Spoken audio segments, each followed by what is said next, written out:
সরকার এই কোনো সমস্যা আসলে দূর করতে পারবে না, জনগণের আস্থা তারা নিতে পারবে না, বিরোধী দলের আস্থা তারা নিতে পারবে না। আইন শৃঙ্খলার অবনতি, এটা তো সরকারকে দায়িত্ব নিতে হবে। মানুষের কিন্তু নাভিশ্বাস উঠে যাচ্ছে।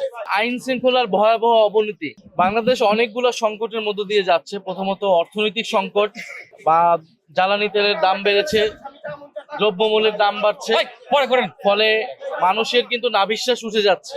আর সবচেয়ে গুরুত্বপূর্ণ হচ্ছে আইন শৃঙ্খলার ভয়াবহ অবনতি। আমরা দেখতে পেলাম যে শিশু থেকে শুরু করে বয়স্ক তারা ধর্ষণের শিকার হচ্ছে, নির্যাতনের শিকার হচ্ছে, ছিনতাই, রাহাজানি ইত্যাদি হচ্ছে। এবং প্রত্যেকটা এলাকা এলাকায় মাদকের যে কারবারি সিন্ডিকেট, সেটা পূর্বের তুলনায় আরো যেন বৃদ্ধি পেয়েছে।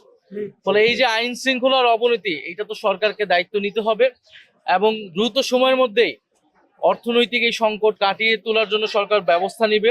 সেই জায়গা থেকে আমরা বলেছি বিরোধী দল সর্বাত্মকভাবে সহযোগিতা করবে, কিন্তু সেটার জন্য প্রয়োজন সংস্কার।